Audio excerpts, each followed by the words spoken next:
Lone Rider here, and I wanted to talk briefly about YouTube's new gun policy. This is something that I find kind of sad. Um, there's been a lot of anti-firearm hysteria in the last month or so, primarily as a reaction to various high-profile crimes. And I understand people get upset, people get scared. Um, but those of us who know anything about the subject have been kind of looking at it and like shaking our heads and just wondering how long this is going to last and what kind of damage it's going to do. And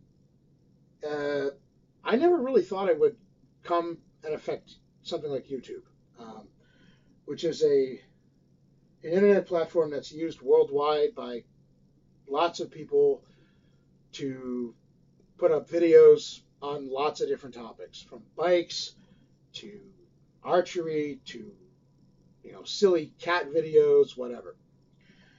And some of the videos are firearm related. There's a lot of people who are into bikes. There's a lot of people who are into guns. There's a lot of people who are into a lot of things. And if you're into firearms, the way I'm into bikes, it's perfectly understandable that you'd have videos about how to work on your gun. The way I might put up a video about how to work on your Shimano 105 arrow levers or something. I did a video a while ago about drilling them. Drilled out bike parts. Somebody might do a video about how to refinish a gun. Is there something wrong with that? I mean, I don't think so, and I don't understand how we've gotten to the point where people with a hobby or interest that just somebody doesn't like, all of a sudden it goes from, well, I just don't share that interest, to somehow it's bad or it's a scheme to wreck society. Or how do you go there? Like, I don't golf, but I don't have anything against golfers. I don't want to restrict golf videos. I don't want to tell people they can't golf. I don't want to say you can't have more than X number of clubs. I just don't do it. So I don't have an interest in it. But I can understand that other people do, and that's fine. As long as they don't force me to wear plaid, I'm cool with it, right? So, just like I'm a cyclist, I like bikes. There might be some people who don't like biking. There might be some people who hate bikes. You know what? That's fine. Again, as long as they don't try to tell me I can't do it, and I don't try to tell them they have to. What's, people have different interests. They go their own way.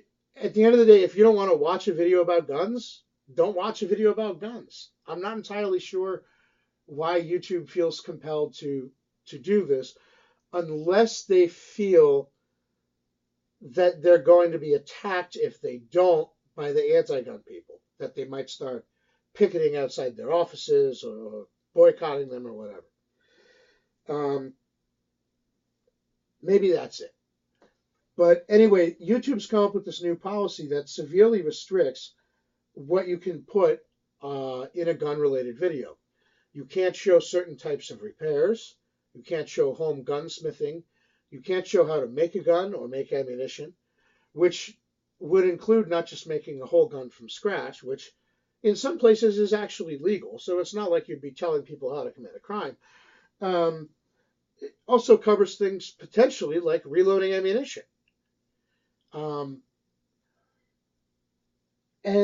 it's not just that you can't do these things going forward. That would be bad enough and would basically mean the end of a lot of firearms related channels, which would be very sad for the firearms people. I mean, it would be like if they told me I couldn't, there wouldn't be any videos about how to work on your bike, or there wouldn't be any videos about, archery. I'd be kind of sad. And you know what? I don't own any guns, and I'm not really a gun person in that sense, but I do think they're kind of cool, and a lot of the channels I watch are on YouTube are weapons related to some degree. In addition to archery, I do historical fencing. So channels like Scala Gladiatoria in England or Scalagrim in Canada are both deal with historical weapons, mostly swords, it must be said. But both of those channels also include some firearms related stuff. Now with Skull Gladiatoria, it's mostly antique guns. He's in England. I don't know what the rules are there, but I know they're stricter than they are here. And I'm not sure you can easily get modern firearms in England. Uh, but he's done videos about you know 19th century cavalry carbines and old school cap and ball Adams revolvers and guns used during the Crimean War and the Indian Mutiny and stuff like that. And he has done videos specifically about historical firearms. Scalagrim has also done videos on firearms, both modern and historical, in addition to his sword and knife reviews and other things. So these are just two of the channels I watch that don't deal mostly with guns, but do have some gun content. Would they be affected? Um, the other ones that are firearms related, big one is, for example, Forgotten Weapons. They do a lot of uh, like examination of historical firearms, antiques, weird prototypes, things like that. Usually stuff that's either in museums or at auction houses. And what's really cool about those videos is the presenter on that show, I think Ian McCullum is his name, but he presents not just facts about the firearms, but also a lot of history, either about the inventor or the designer or the company or the situation at the time in which it was used, etc. So, it's not just fun and interesting. You're actually learning something. What's wrong with that? Well, nothing except the videos have guns in them. So potentially, yeah. Uh, now if this was just going forward, like I said, it would be bad enough. It would be severely limiting for a lot of gun channels or channels that even just have some gun content. It's retroactive. Now, what this means is that it's applied to things in the past. The problem with a policy like this being retroactive is if you have a channel that's been up for a long time, nobody's going to remember how many videos they made necessarily about what tiny minutia that might now be considered restricted. What does this mean? Well, if you made no videos going forward about guns, if you decided, I'm just going to talk about ball caps, from now on, but you had 400 old gun videos up there, your channel could be deleted because you're going to get retroactive strikes against those previous videos.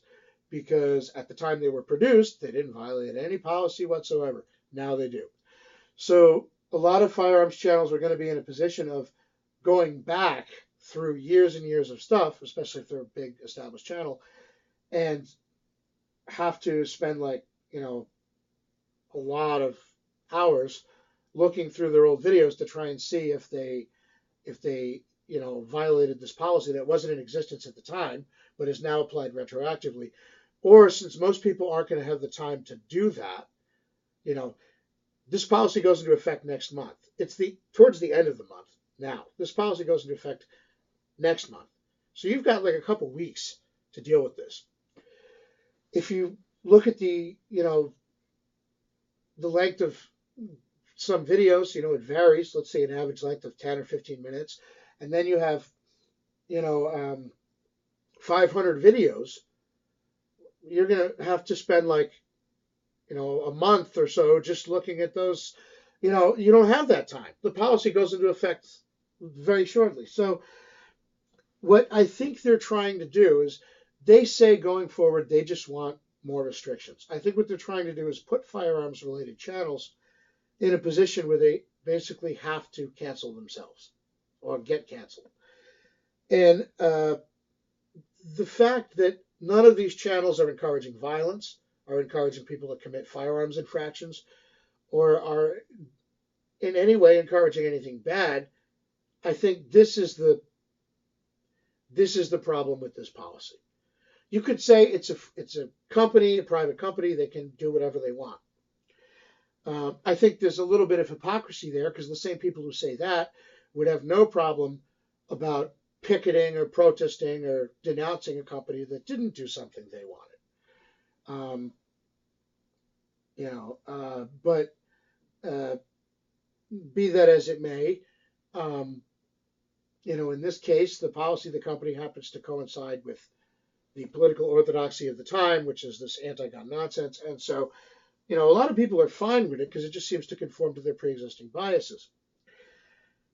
And YouTube tries to put this in the sense of, well, we don't want people to encourage, for example, private gun sales. We don't want to encourage people to make weapons, etc.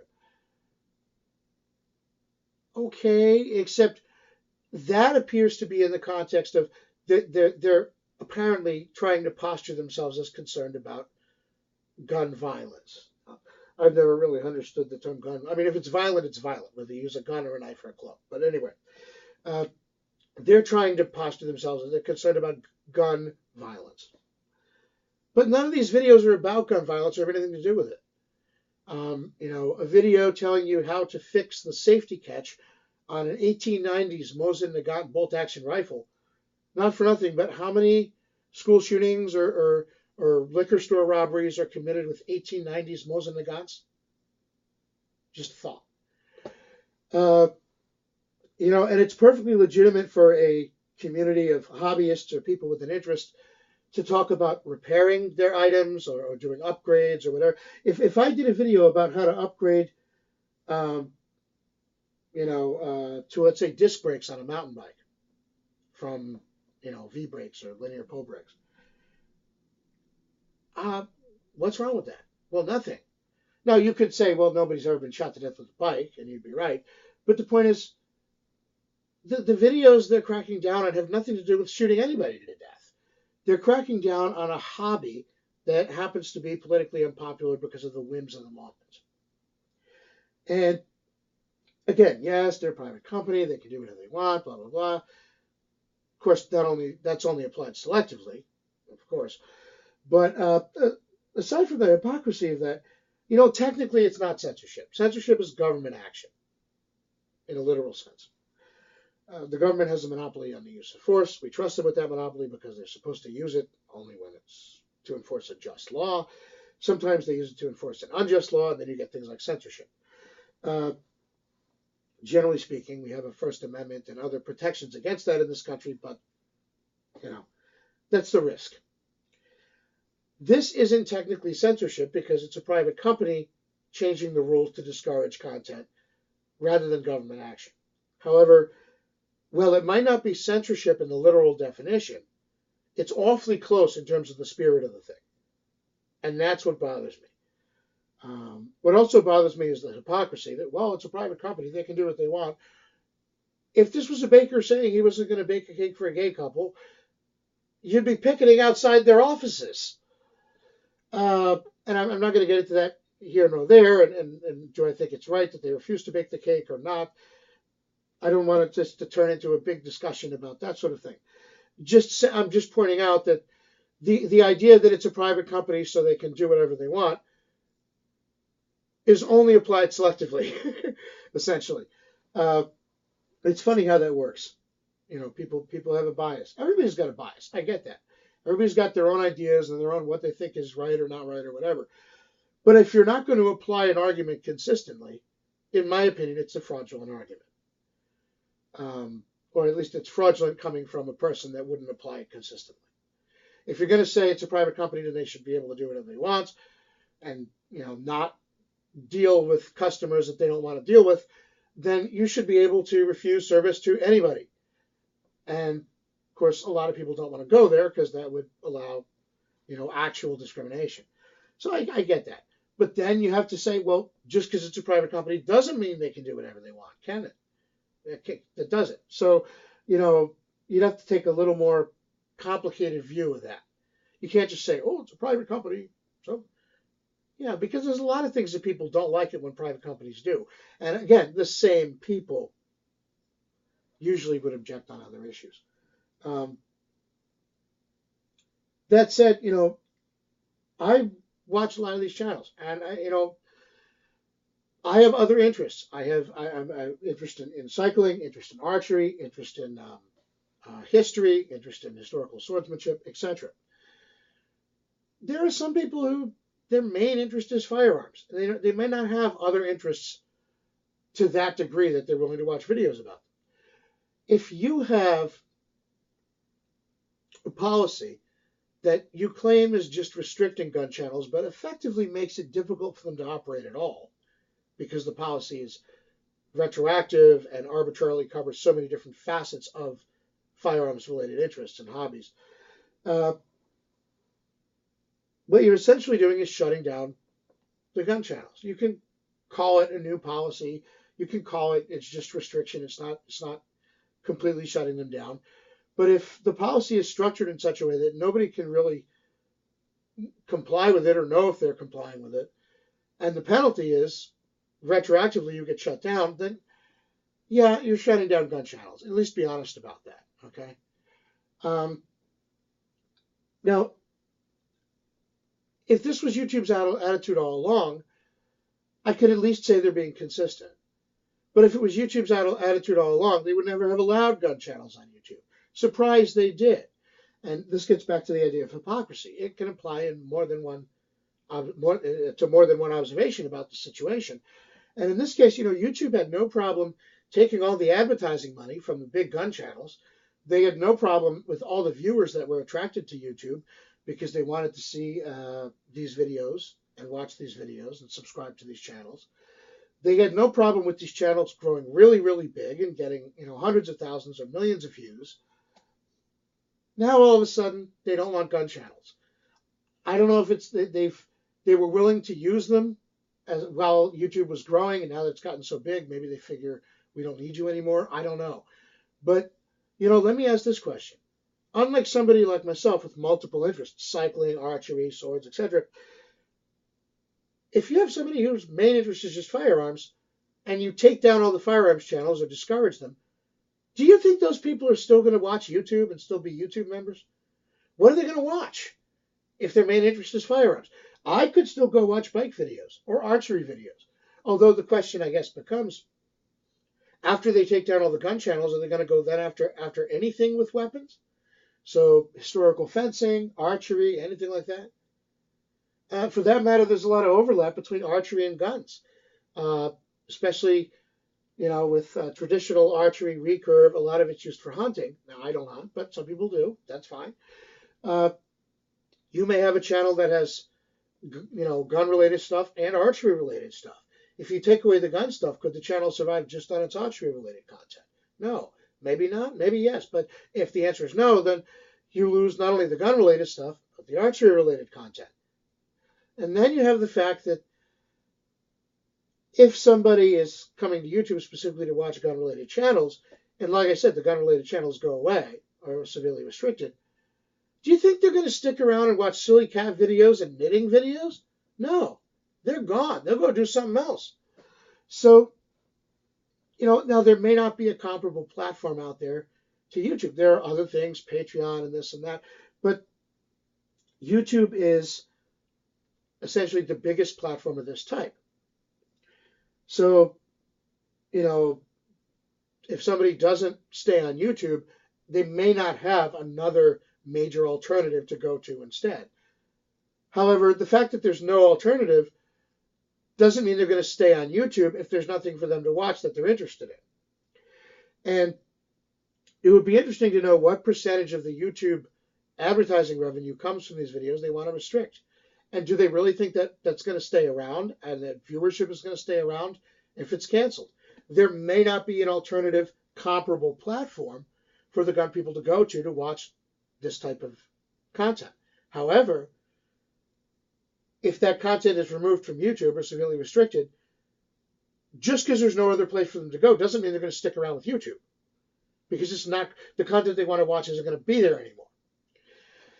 And even somebody like myself, I have other interests. I bike, I do archery, etc. I do watch some of these gun videos because they're interesting. I mean, I'm interested in history. I'm interested in mechanical stuff. They both kind of intersect on the subject of guns, especially old historical weirdo guns. So something like the Forgotten Weapons channel, or on Scholar Gladiatoria, where Matt Easton will sometimes take a break from swords and talk about an old black powder revolver from the 1840s. Yes, I'm going to watch those videos because they're interesting to me. And I would be very disappointed if they were taken off the air because of a policy that was prompted by like just blind hate of firearms. And that's all I see this as. I don't see this as we're trying to do anything good at YouTube. We're trying to protect people. We're trying to prevent crimes. We're trying to do this, that, or the next thing. Because none of these videos have anything to do with crimes or hurting people or doing anything bad. All that YouTube is doing is going after a hobby that they don't like for whatever reason. And I get it. You got some out of touch CEO, who probably, owning a gun for self defense is a non issue. He's probably got armed guards.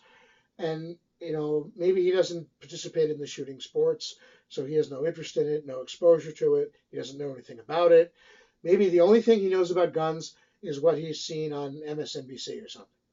So he thinks they're awful. Maybe. Although you think he'd watch some of his own company's content and see. But look, again, it's a private company. If they want to say no YouTube videos about guns or no videos of this type or that type, I don't see how you can stop them. It's not like censorship in the sense of the government censoring it. But like I said, in the spirit of the thing, it's very close. And that's worrisome. And the hypocrisy is worrisome too. Like I said, the same people who say, well, it's a private company, they can do whatever they want, don't apply that standard to anything else. And YouTube itself, when it was growing and needed the gun channels to get viewers and to get big, was perfectly happy to have them there. Now all of a sudden, they don't want them there. But in the meantime, those channels have lots of viewers and fans, and some of the channel operators, in fact, have this for some of them has become a job, not just a side job either. For some of them, it's their main source of income. So now you're going to yank out from under somebody the ground upon which they stand because you just hate guns? Like, this is an incredibly childish and an incredibly foolish and an incredibly unfair, in my opinion, action. It may be legal. That doesn't make it right. And, I'll go one further. Misuse of power, even if it's the simple economic power that, let's say, a service provider holds over its subscribers, for such a petty,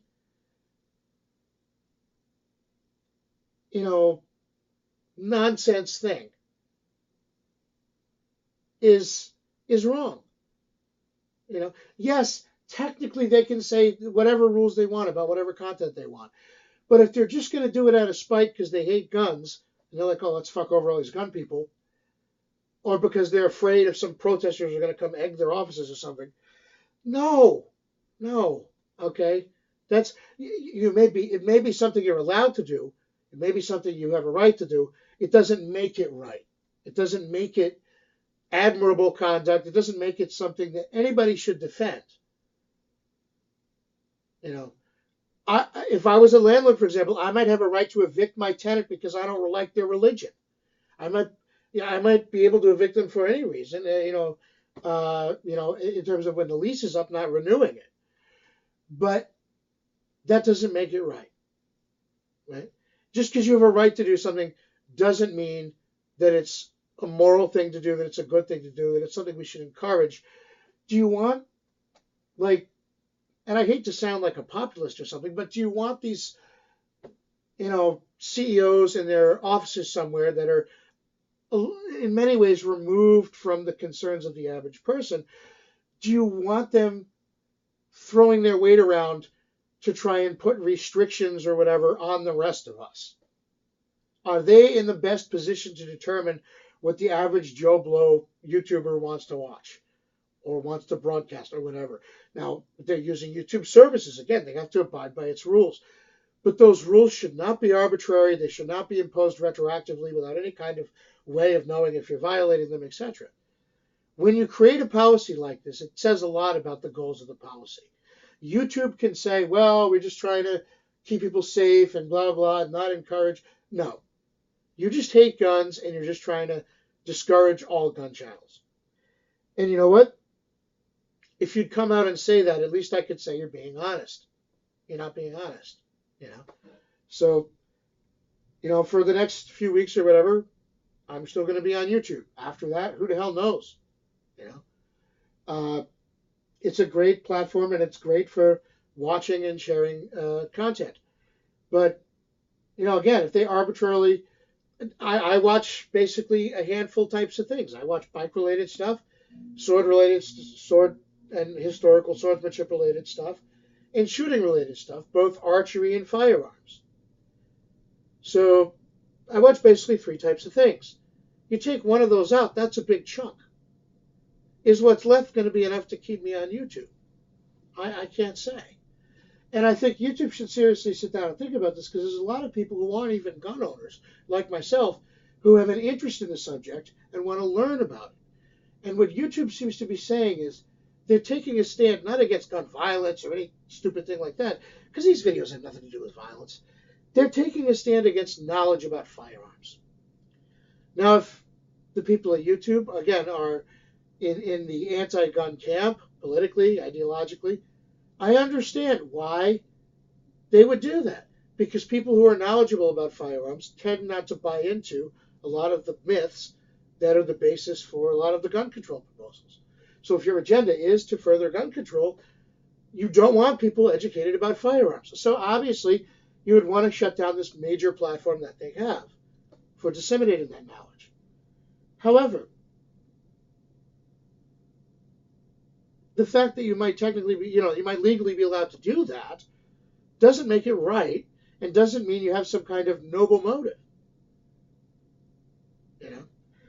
So this is my take. I went on a little longer than I wanted to about this, but I just wanted to weigh in briefly and say, from what I understand it, YouTube is trying to throttle channels about firearms, and I don't think that's right. I mean, frankly,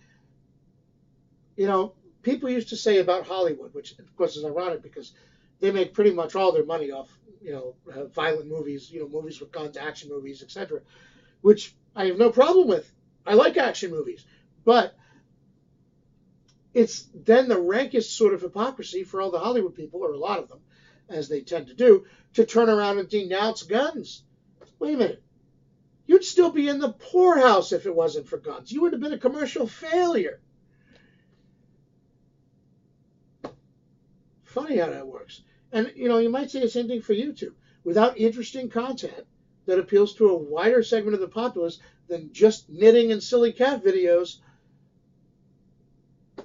YouTube might never have gotten as big as it is now, and they might never be in a position to say to the gun channels, well, piss off. But essentially, that's what they are saying. And like I said, it has nothing to do with taking a stand on any important social issue or gun violence or gun crime or anything like that. They're either pandering or they're furthering an intellectual agenda, an ideological agenda. And they're essentially saying to people, retroactively, we're going to impose this rule that it's going to be very difficult for you to comply with. It's better if you just go away. Like I said, it may not be censorship in the sense of the government's not doing it, but in the spirit of the thing coming from this company, it's damn close. So, definitely not cool and definitely not admirable conduct. This is something that,